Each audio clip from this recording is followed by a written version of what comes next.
Welcome back to my channel guys. Last video में हमने देखा आइजैक को एक बहुत ही अजीब दिखने वाला इंसान बंदी बनाकर डंपिंग ग्राउंड, जिसे यहाँ पर क्रैक कहा जाता है, वहाँ ले गया। उससे पूछने लगा सैबत की रात उसके साथ और कौन था। इस आदमी को मिस्टर हेल ने भेजा था। उसने आइजैक को बहुत डराया, धमकाया, उसे जड़ी बूटी खिलाकर उस पर स्पेल कास्ट किया। फिर भी आइजैक के मुंह से जॉन का नाम निकला नहीं। शाम तक उसे इंटेरोगेट करने के बाद भी जब उन्हें कुछ मिला नहीं तो मिस्टर हेल उसे छोड़ने की डिसाइड करते हैं, मगर जाने से पहले उसके पॉकेट में कुछ ऐसा डाल देते हैं जिससे उस पर विचक्राफ्ट का आरोप लगाया जा सके। उधर सीलिम में हम कॉटन को देखते हैं अपने फेवरेट प्रोस्टिट्यूट ग्लोरियाना के पास। इससे कॉटन प्यार करता है, छुप छुप कर मिलने आता है उसे, मगर सबके सामने उसे एक्सेप्ट करने की हिम्मत नहीं है उसमें। ग्लोरियाना ब्रिजिट वाले हादसे से काफी डरी हुई थी। अगर उनके जैसे भले इंसान को ऐसी मौत मिल सकती है तो वो कहाँ सुरक्षित है सीलिम में। कॉटन उसे प्रॉमिस करता है कि वो उसे कुछ होने नहीं देगा।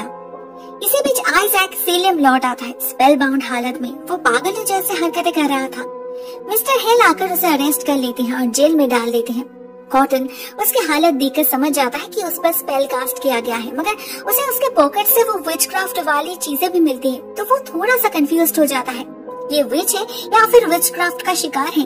कॉटन डिसाइड करता है कि कल सुबह जब आइजैक सीन्स में लौट आएगा तब उससे पूछताछ किया जाएगा। लेकिन मिस्टर हेल को तो कुछ ज्यादा ही जल्दी थी। वो उसी वक्त उससे बात करना चाहते थे, मगर कॉटन उन्हें रोक लेते हैं। मेरी को जब ये खबर मिलती है तो वो बहुत ज्यादा अपसेट हो जाती है, क्योंकि आइजैक उसका बहुत अच्छा दोस्त है और मिस्टर हेल ने इतने बड़े डिसीजन लेने से पहले उससे एक बार पूछा तक नहीं। असल में पिछले कुछ दिनों से मिस्टर हेल के साथ उसकी अनबन चल रही है, स्पेशली जॉन को लेकर। मिस्टर हेल एक ओल्ड विच है और मेरी न्यू। उन दोनों का काम करने का तरीका काफी अलग है, फिर भी मेरी उसे उसकी बात मानने पर मजबूर कर रही है। मेरी उसी रात अपने गार्डियन विच रोज से मिलने जाती है मिस्टर हेल की कंप्लेंट करने, मगर रोज भी उसे यही बताती है कि मिस्टर हेल कुछ गलत नहीं कर रहे हैं। इससे मेरी का टेंशन और बढ़ जाता है। पता नहीं कौन था आइजैक के साथ। उसे मिस्टर हेल से पहले उस आदमी तक पहुंचना ही होगा। तो वो उसी रात आइजैक की गर्लफ्रेंड एबिगेल के डिस्गाइज में आइजैक से मिलने जाती है। आइजैक को मैनिपुलेट करती है उस आदमी का नाम बताने के लिए, और आइजैक एबिगेल के प्यार में पागल आखिर बता ही देता है कि वो जॉन आल्डन था। मेरी को बहुत बड़ा झटका लगता है। अगर मिस्टर हेल को इसकी भनक भी लगी तो वो जॉन को मार डालेंगे। ये मेरी होने नहीं दे सकती। तो वो नेक्स्ट मॉर्निंग मिस्टर हेल के घर जाती है। कहती है उसने आइजैक से पता कर लिया है कि वो उस रात अकेला था, उसे लेकर टेंशन करने की जरूरत नहीं। फिर भी मिस्टर हेल उसे फांसी देने की जिद करते हैं, क्योंकि उनका ग्रैंड राइट का समय हो रहा है। अभी भी बहुत सारे सैक्रिफाइसेस बाकी है। मेरी उन्हें मना तो करती है, मगर उसे लग ही रहा था कि शायद मिस्टर हेल इस बार उसकी बात और नहीं मानेंगे। तो वो दूसरा रास्ता बनाती है। उसे पता था मिस्टर हेल अपने बेटी से अपने जान से भी ज्यादा प्यार करते हैं, तो मेरी एन को ही शिकार बनाती है। फिर से उस पर अपना काला जादू चलाती है। एन अपनी आंखों से उस डॉल को गर्दन घुमाते हुए देखती है, ऐसे उसकी नजर उसे जला देगी। एन को दौरे पड़ने लगते हैं। उसका दम घुट रहा था। खून के उल्टी करते करते वो बेचारी बेहोश हो जाती है। मिस्टर हेल उस पुतले को देखते ही समझ जाते हैं ये किसका काम हो सकता है। वो भागते ही मेरी के पास उसे रिक्वेस्ट करते हैं एन को छोड़ देने के लिए। बदले में वो आइजैक को रिहा कर देंगे बिना किसी ट्रायल के। मेरी यही चाहती थी। वो एन को रिलीज कर देती है। एन की तबीयत इम्प्रूव करने लगती है और इधर आइजैक भी फ्री हो जाता है। उसे नहीं पता था कि इसके पीछे मेरी का हाथ है। उसे लगा जॉन ने ही सब कुछ किया, तो उसके दिल में जॉन के लिए एक इमेंस ग्रेटिट्यूड का जन्म होता है। मेरी भी कुछ हद तक रिलैक्स हो जाती है। अभी उसे सिर्फ जॉन को सेफ रखना है बस। लेकिन उसे तो पता ही नहीं इसी शहर में उसके लिए और एक खतरा वेट कर रहा है। रात के अंधेरे में हम मर्सी के पिता मिस्टर लुइस को देखते हैं अपने बीमार बेटी पर एक्सॉर्सिज्म करते हुए। एक्सॉर्सिज्म एक कैथोलिक रिचुअल है, इन प्यूरिटन्स के लिए एक बिग नो। मगर मिस्टर लुइस अपने बेटी की ये हालत और सहन नहीं कर पा रहे, इसीलिए वो रात के अंधेरे में चोरी छुपे ये लास्ट कोशिश कर रहे हैं। मर्सी काफी डरी हुई थी। वो और ज्यादा डर जाती है जब उसके पिता एक चाकू लेकर उसके तरफ आगे बढ़ने लगते हैं। मर्सी को लगा उसके पिता उसे मार डालेंगे उसके टॉर्मेंट को खत्म करने के लिए, मगर ऐसा नहीं था। हम देखते हैं मिस्टर लुइस मर्सी के पेट को काटते हैं और देखते ही देखते अंदर से बहुत सारे खून के साथ एक सांप निकल आता है। यही है विचेस फेमिलियर, जिसके जरिए मेरी उसे कंट्रोल कर पा रही थी। इसी के वजह से मर्सी बीमार थी। अभी वो जरूर ठीक हो जाएगी। इस सबसे बेखबर मेरी अपना नेक्स्ट टारगेट सिलेक्ट कर रही थी। उसे लगा पहले की तरह वो मर्सी को फोर्स करेगी इस आदमी की तरफ पॉइंट करने के लिए और मर्सी भी वही करेगी, मगर उसे तो पता ही नहीं था कि मर्सी के ऊपर से उसका ग्रिप जा चुका है। वो और मर्सी को कंट्रोल नहीं कर सकती।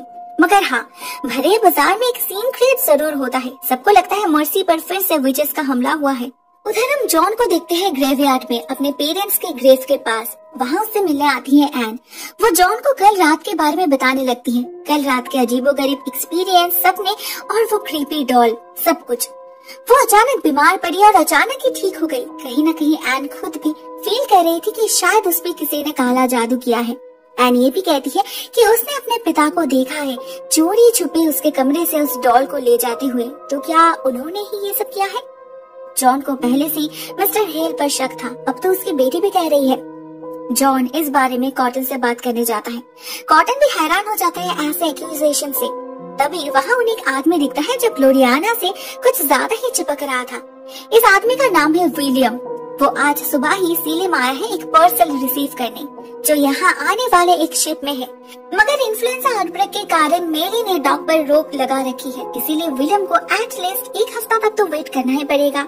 ग्लोरियाना को उसके साथ देख कॉटन को बहुत गुस्सा आता है। वो उस पर हमला कर देता है और जॉन जाता है उसे रोकने।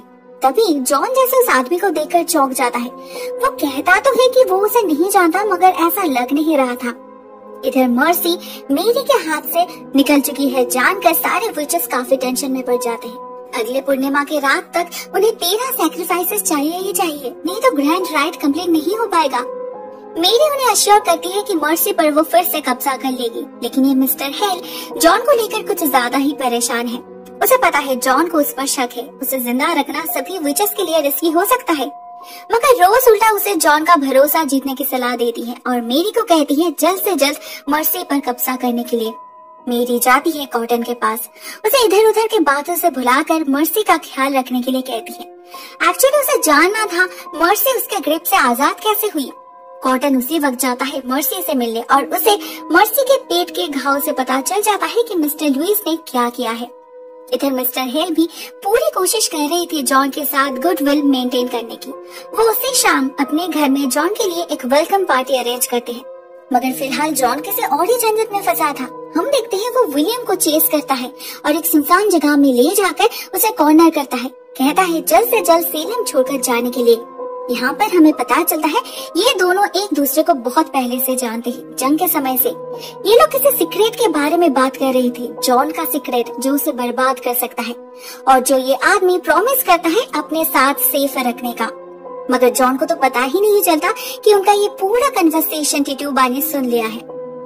शाम होते ही सभी मिस्टर हेल के घर की तरफ निकल पड़ते हैं पार्टी अटेंड करने, मेरी और टिटूबा भी। और उनके निकल जाने के साथ साथ हम जॉर्ज को देखते हैं एक बहुत ही अजीब काम करते हुए। वो एक नीटिंग नीडल से खुद को जख्मी करके उस खून से कागज पे कुछ लिखने लगते हैं। उधर विलियम बीच रास्ते में मेरी को रोक के उससे शिप में जाने की परमिशन मांगता है, जो मेरी नहीं देती। मजबूरन उसे भी घर के अंदर जाना पड़ता है जॉर्ज का परमिशन मांगने। जॉर्ज उसे परमिशन तो नहीं दे पाता, सिर्फ एक कागज देता है जिस पर लिखा था विच, वो भी खून से। दूसरी तरफ पार्टी में मिस्टर हेल जॉन को बहुत पैम्पर करते हैं। इवन प्राइवेटली उससे ये भी शेयर करते हैं कि उनके बेटी पर किसी विच ने कर्स डाला था, मगर इतना कुछ करने के बाद भी उसे जॉन का ट्रस्ट नहीं मिलता। इसी पार्टी में कॉटन भी आया था। वो मेरी को इन्फॉर्म करता है कि ऐसे मिस्टर लुइस ने मर्सी का पेट काट के उसका एक्सॉर्सिज्म किया है। मेरी को अपना जवाब मिल चुका था, यही तो वो समझ नहीं पा रही थी कि उसकी फैमिली मर्सी के पेट से निकल कैसे गई। उसे तो सिर्फ मेरी ही बाहर बुला सकती है। वो घर भागती है जल्द से जल्द फिर से अपने फेमिलियर को मर्सी के शरीर में भरने के लिए, लेकिन घर में उसके लिए वेट कर रहा था विलियम। वो मेरी को वो कागज दिखाता है और धमकाता है कि अगर मेरी ने उसे शिप में जाने का परमिशन नहीं दिया तो वो सेलम वालों को जॉर्ज का ये कागज दिखा देगा। उसे पता नहीं था कि वो एक विच पर विच होने का आरोप लगा रहा है। मेरी अगर चाहती तो तभी उसे खत्म कर सकती थी, बट उसके लिए मर्सी ज्यादा जरूरी थी। वो विलियम को परमिशन दे देती है। उसे लगा एक मामूली इंसान को एक मामूली पार्सल ही तो चाहिए, लेने दो उसे। लेकिन उसे नहीं पता ये कोई मामूली पार्सल था ही नहीं। विलियम को रोज ने भेजा था इस पार्सल को लाने के लिए, एक विच ने मेरी से छुपा कर, तो इसमें कुछ तो स्पेशल होगा। टिटुबा को डर था ये आदमी सेलिम में मेरी के खिलाफ शक पैदा कर सकता है, तो वो जाती है उसका काम खत्म करने। और इधर मेरी फिर से एक बार मर्सी पर हमला करती है।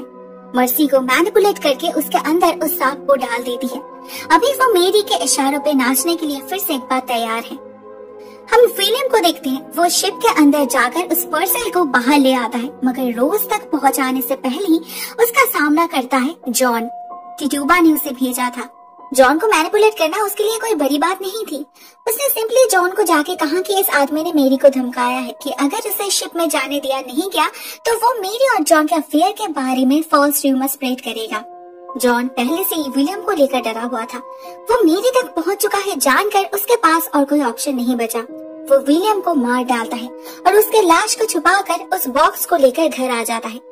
पूरी रात उसे खोलने की कोशिश करता है और बहुत मुश्किल से जब वो बॉक्स खुलता भी है तो उसके अंदर जॉन को एक एप्पल दिखता है, एक special kind of wooden Apple. उसे छूते ही जॉन को एक ग्रीन विजन आता है। उसे बहुत सारे लाश दिखती है, जैसे सेलिम में कोई प्लेग स्प्रेड हो चुका हो। जॉन ज्यादा कुछ तो समझ नहीं पाता, लेकिन उसे बहुत ही तगड़ा नेगेटिव वाइब आता है। उसे फील होता है ये एप्पल साधारण नहीं, इविल है। वो कॉटन को दिखाने ले जाता है और जब कॉटन अपने किताब में सर्च करता है तो उन्हें पता चलता है इस चीज का नाम है द मैलम, और ये चीज सच में ही इविल है। इसका काम कहीं लिखा नहीं गया था, मगर विचेस के हर ग्रैंड राइट में ये मौजूद रहता है। इसका मतलब सेलिम में भी ग्रैंड राइट होने वाला है बहुत जल्द। कॉटन उसी वक्त सिलेक्ट मैन को इन्फॉर्म करने जा रहा था, मगर जॉन उसे रोक लेता है। कहता है अगर ये चीज इतनी ही इम्पोर्टेंट है तो विचेस जरूर इसे चुराने की कोशिश करेंगे, उन्हें जाल बिछाना चाहिए। उधर विचेस को पता लग चुका था जॉन के इस एडवेंचर के बारे में। दिन ब दिन वो उनके लिए खतरा बनता जा रहा था, तो ये एल्डर विचेस एक प्लान बनाती है। उन्हें पता था जॉन ने अपने सीक्रेट को छुपाने के लिए उस आदमी का खून किया है। जरूर ये सीक्रेट कुछ बहुत इम्पोर्टेंट होगा जो जॉन नहीं चाहता मेरी को पता चले। ये विचेस जॉन के इसी वीक पॉइंट को उसके अगेंस्ट यूज करने की डिसाइड करते हैं। एल्डर विचेस रात के अंधेरे में एक मीटिंग अरेंज करते हैं, जहां हमें पता चलता है सेलिम के होर हाउस में जो मालकिन है मैब, वो भी एक विच है। सभी मिलकर डिसाइड करते हैं कि इस राज को जानकर उसी की मदद से जॉन को सेलिम से बाहर भेजना होगा, मगर जिस एक व्यक्ति को यह राज पता था वो तो मर चुका है। अब इस हालत में उनकी मदद सिर्फ एक ही विच कर सकती है, टिटुबा, क्योंकि सिर्फ उसे ही नेक्रोमैंसी की नॉलेज है। मिस्टर हेल नेक्स्ट डे टिटुबा से इस बारे में बात करते हैं। अब इस टिटुबा को पहले से ही जॉन आल्डन पसंद नहीं था, वो मेरी को कमजोर बना रहा था, तो उसे भगाने में टिटुबा मदद जरूर करेगी। वो नेक्स्ट डे क्रैग में मिलने की प्रॉमिस करती है। दूसरी तरफ मेरी को पता चलता है मर्सी ने खुद पर काबू करना सीख लिया है। उसने उस सांप को भी फिर से बाहर निकाल लिया है और वो मेरी की असलियत सभी को बताने की थ्रेड भी देती है। टिटुबा तो उसे मारना चाहती थी, मगर मेरी को पता था उसे कैसे यूज करना है। वो मिलने जाती है मर्सी से, उसे ऑफर देती है अपने साथ काम करने का। अगर मर्सी ने मान लिया तो उसकी जिंदगी बदल जाएगी, उसे इन्फिनिट पावर मिलेगी, और अगर उसने नहीं माना तो मेरी उसे मार डालेगी। मर्सी पहले तो राजी नहीं होती, क्योंकि वो ऑलरेडी बहुत टॉर्चर सह चुकी है, लेकिन जब उसके दोस्त उससे मिलने आते हैं, उसे बताते हैं कैसे वो लोग मर्सी को आइडियलाइज करते हैं, कैसे उन्हें लगता है मर्सी उनसे ज्यादा पावरफुल है, उसके एक इशारे से किसी की भी जान जा सकती है, तब जाके मर्सी को फील होता है अरे हाँ, मैं इस इम्प्रेशन को यूज कर सकती हूँ, लोगों को डरा सकती हूँ, उन पर राज कर सकती हूँ। एक्चुअली इन दिनों सेलिम के लोग इतने डरे हुए थे कि उन्हें बेवकूफ बनाना कोई बड़ी बात नहीं थी। इन लड़कियों के लिए ये खेल बन चुका था और इस डर को इस्तेमाल करना मर्सी बहुत अच्छे से जानती थी। नेक्स्ट डे टिटुबा जैसे ही निकल जाती है क्रैक के लिए, मेरी को शक होता है। वो उसका पीछा करके बाजार तक जा पहुंचती है, लेकिन उसके बाद टिटुबा कहीं गायब हो जाती है। मेरी को वहाँ टिटुबा तो नहीं मिलती, मगर उसे मर्सी का नया खेल देखने जरूर मिलता है। मर्सी भरे बाजार में विच हंटिंग का नाटक कर रही थी। उसका विक्टिम बनता है उसके एक दोस्त के पिता, क्योंकि वो अपने बेटी को होर हाउस में बेचने की कोशिश कर रहे थे। मर्सी समझ चुकी थी अपने पावर को इस्तेमाल करने का इससे अच्छा ऑप्शन उसे नहीं मिलेगा।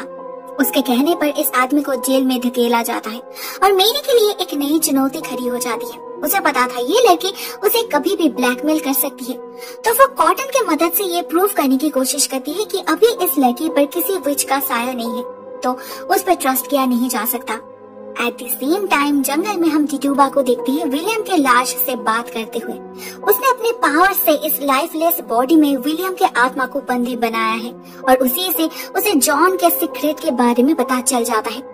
लेकिन जब मिस्टर हेल को बताने की बारी आती है, वो उनसे झूठ कहती है क्योंकि असली सीक्रेट को वो अपने पास रखना चाहती थी, जिससे वो मेरी के दिल में जॉन के खिलाफ शक पैदा कर सके। बाकी लोगों को बता के क्या होगा? जॉन को दूर भेजने से मेरी के दिल में उसके लिए प्यार कम तो नहीं हो जाएगा। तो उस रात जब मेरी उसे कन्फ्रंट करती है, पूछती है उसके पीठ पीछे मिस्टर हेल के साथ वो क्या गोल खिला रही है, तब वो उसे असलियत के बारे में इन्फॉर्म करती है। कहती है एल्डर्स ऑलरेडी उसके अगेंस्ट जा चुके हैं। उन्हें लग रहा है मेरी के फीलिंग्स, उसके इमोशंस उसे कमजोर बना रही है। इतना ही नहीं, मेरी जिसके लिए इतना कुछ कर रही है, जॉन वो भी कोई दूध का धुला नहीं है। उसने भी एक सीक्रेट सबसे छुपा कर रखा है जिसे अपनी टिटूबा जानती है। ये राज इतना खतरनाक है कि अगर उसने ये बात सिलेक्ट मैन को बता दिया तो जॉन को कल सुबह ही फांसी दी जाएगी। ऐसा वो एक ही कंडीशन पर नहीं करेगी, अगर मेरी जॉन को भुलाकर सिर्फ और सिर्फ ग्रैंड राइट पे फोकस करे तो। मगर आखिर क्या है ये सीक्रेट जिसके लिए इतना कुछ हो रहा है? इसके बारे में हम अगले वीडियो में डिस्कस करेंगे। आज के लिए बस इतना ही दोस्तों। Thank you so much for watching this video. बहुत जल्द मिलते हैं इसके नेक्स्ट पार्ट के साथ। तब तक के लिए टेक केयर।